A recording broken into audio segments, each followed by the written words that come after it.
massacre terroriste à la voiture piégée à Salami a fait 25 martyrs parmi les civils.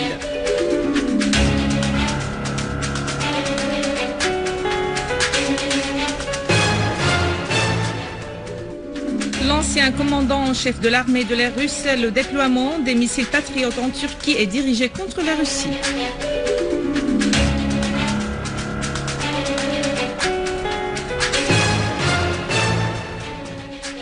« 17 morts et plus de 50 blessés dans plusieurs attentats à la voiture piégée à Bagdad. »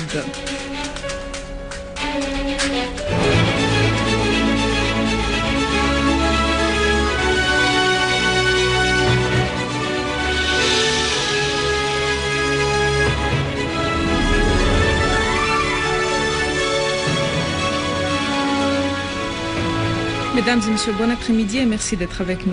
Un attentat terroriste à la voiture piégée a été perpétré hier soir au centre de la ville de Salamiya dans la campagne de Hama. Un terroriste a en fait actionné une voiture piégée dans la rue de Hama au centre-ville de Salamiya. 25 personnes sont tombées en martyrs et plusieurs autres ont été blessées, parmi eux des femmes et des enfants. Une source informée a précisé que certains des blessés sont en état grave. La même source a ajouté que l'explosion a causé d'énormes dégâts matériels dans les bâtiments avoisinant le lieu de l'explosion, notamment l'hôpital national de Salamiya, ce qui a rendu plus compliqué l'évacuation des blessés, alors que les travaux pour lever les décombres sont encore en cours. Le Forum pour la Syrie et les fils de la communauté syrienne en Hongrie ont vivement condamné l'acte terroriste qui a visé la ville de Salamiya. Les membres du Forum pour la Syrie et les ressortissants syriens en Hongrie ont affirmé dans un communiqué que cet acte terroriste traduit la barbarie des auteurs de ce massacre et leur dépendance des plans extérieurs qui ne visent que la déstabilisation de la Syrie. Une unité de l'armée arabe syrienne avec la coopération des gardes de la centrale de gaz dans le mont Sha'ar sur la route Palmyre-Homs ont fait face à des terroristes armés qui tentaient d'attaquer la centrale en question. Une source militaire a affirmé que les terroristes ont été tués et blessés dans ces affrontements alors que 5 véhicules ont été détruits avec les terroristes et les armes à bord au sud-est de Palmyre. Des unités des forces armées ont d'ailleurs pourchassé des terroristes armés dans les régions de Ebel, Al-Haïdariya, Bouaïdat al-Sharbiya et al-Sakhr dans la banlieue de Homs. De nombreux terroristes ont été tués et d'autres ont été blessés et leurs véhicules et armes ont été détruits.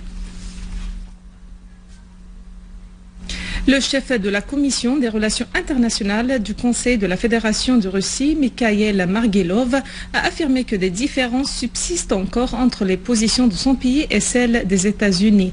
Selon Margelov, la Russie insiste sur les négociations entre le gouvernement syrien et l'opposition sans ingérence extérieure alors que les États-Unis et l'Occident exigent un changement de régime et c'est ce qui maintient les différends entre Moscou et Washington sur la crise en Syrie. Margelov a expliqué que l'aggravation de la crise syrienne va saper non seulement la stabilité en Syrie, mais aussi dans une importante région qui s'étend du Maroc à l'Iran en passant par les frontières de la Russie et de la Chine.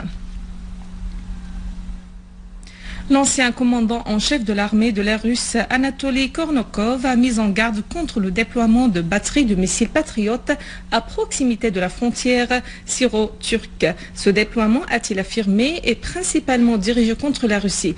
Kornokov a ajouté que les missiles patriotes sont dirigés contre la communauté des États indépendants et les pays membres de l'Organisation du traité de la sécurité collective, ce qui signifie qu'elle est dirigée avant tout contre la Russie, plus qu'ils ne sont contre la Syrie, étant donné la proximité des frontières d'Azerbaïdjan, qui est un allié de la Turquie. Les missiles patriotes peuvent atteindre avec résolution l'Arménie et la région de montagne qui lui sont proches, a-t-il conclu. Et en Turquie, le Parti communiste a organisé à Iskenderun un sit-in de protestation contre le débarquement des missiles patriotes dans ce port pour leur déploiement sur le territoire turque. Les membres du Parti communiste turc ont manifesté à l'entrée du port pour bloquer les véhicules qui transportent les missiles. Les manifestants ont pu avoir accès au quai du port malgré les tentatives de la police turque de les arrêter. Ils ont scandé des slogans dénonçant le déploiement de missiles de l'OTAN et critiquant la politique du président américain Barack Obama et du premier ministre turc Recep Tayyip Erdogan. Le porte-parole du comité central du Parti communiste turc, Erkan Baş, a lu un communiqué pendant le sit-in. Baş a précisé que le Parlement turc n'a pas débattu de la décision de déployer des missiles patriotes et de l'entrée des forces étrangères en territoire turc.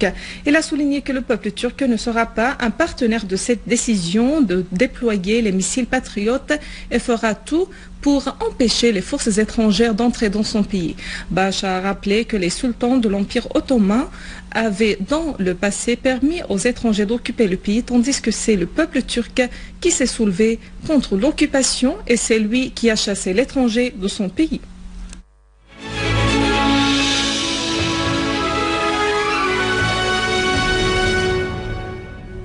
En Irak, 19 personnes ont été tuées et 55 autres blessées. Une source au ministère de l'Intérieur irakien a affirmé qu'une attaque à la voiture piégée contre un barrage de l'armée irakienne au sud de Bagdad a fait 17 tués, dont un soldat, ainsi que 50 autres blessés, dont 3 soldats. À Diyala, 2 Irakiens ont été tués et 5 autres blessés, dont plusieurs attaques terroristes séparées. L'armée du Mali a pris le contrôle de la ville stratégique de Douintza, située à 190 km de Mopti. Les rebelles armés avaient pris le contrôle de cette localité depuis 4 mois. Ainsi, l'armée malienne reprend le contrôle progressif du nord du pays, notamment après l'arrivée des troupes françaises. Les forces maliennes et françaises ont repris Douintza après le retrait des forces rebelles sans aucun accrochage. Le couvre-feu a été imposé à cette localité et a été respecté entièrement. Parallèlement, le porte-parole de l'armée française, le colonel Thierry Brocard, a déclaré que 2000 soldats de la force africaine sont arrivés au Mali, du Togo, du Niger, du Bénin et du Tchad.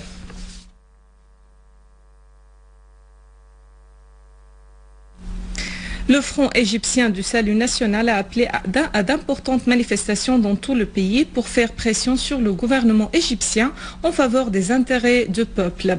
Le Front estime que les intérêts des Égyptiens consistent à endiguer l'hégémonie des frères musulmans qui veulent contrôler tous les secteurs économiques et les libertés publiques du peuple.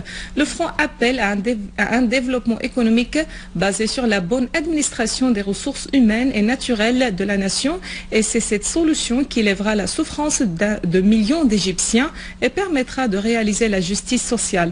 Le régime des frères musulmans a accumulé les erreurs, ce qui a mené l'économie égyptienne à l'échec et qui a renforcé l'insécurité dans le pays en mettant des entraves aux libertés des Égyptiens, a précisé le Front égyptien du Salut national. Le Front estime que l'élaboration d'une nouvelle constitution de caractère démocratique est la principale demande du peuple égyptien qui aspire à un État moderne et laïque qui garantit des élections transparentes pour la liberté du choix politique du peuple égyptien. En Palestine occupée, les forces israéliennes d'occupation ont mené des arrestations dans plusieurs localités de la Cisjordanie. De nombreux Palestiniens ont été arrêtés, y compris des enfants, au cours de descente de l'armée d'occupation israélienne, au cours desquelles les soldats israéliens ont lancé des bombes lacrymogènes et acoustiques, comme ils ont tiré des coups de feu dans plusieurs quartiers, notamment au centre de la ville de Beit Oumar. Des barrages militaires ont été dressés aux entrées des différentes villes palestiniennes en Cisjordanie pour contenir les déplacements des Palestiniens.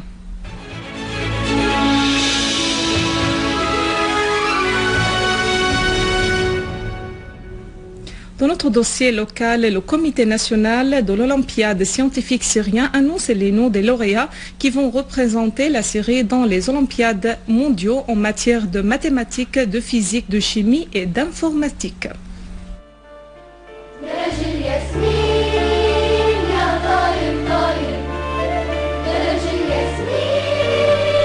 Le Comité national de l'Olympiade scientifique syrien a clôturé les examens finaux pour sélectionner les lauréats qui vont participer aux compétitions mondiales. Une cérémonie a eu lieu à cette occasion dans la bibliothèque Al-Assad où l'on a annoncé les noms des 10 premiers élèves en physique, chimie, mathématiques et informatique pour qu'ils représentent la Syrie dans les Olympiades mondiaux. Les 10 élèves choisis ont exprimé leur joie pour cette qualification, affirmant que leur morale est élevée quant à leur détermination à porter haut le nom de la Syrie dans les concours internationaux et à remporter des médailles d'or. Les compétitions scientifiques finales centrales de l'Olympiade scientifique syrien avaient débuté hier à l'hôtel Damaroz à Damas. Et c'est avec la participation de 293 jeunes Syriens venant de tous les gouvernorats que l'Olympiade scientifique syrien attire les jeunes en vue de développer leurs compétences dans les différentes spécialisations scientifiques à travers l'esprit de compétition, la formation et l'entraînement. Avant de clore ce journal, un rappel des principaux titres. Un massacre terroriste à la voiture piégée à Salamia a fait 25 martyrs parmi les civils.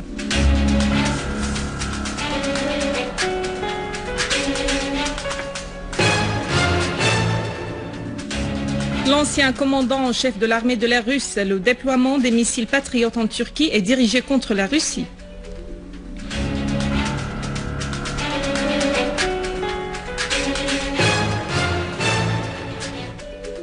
17 morts et plus de 50 blessés dans plusieurs attentats à la voiture piégée à Bagdad. Mesdames et messieurs, c'est la fin de notre édition. Pour la revoir, visitez notre site web syrienonline.sy. Merci à vous, merci à toute l'équipe de rédaction et de technique. Au revoir.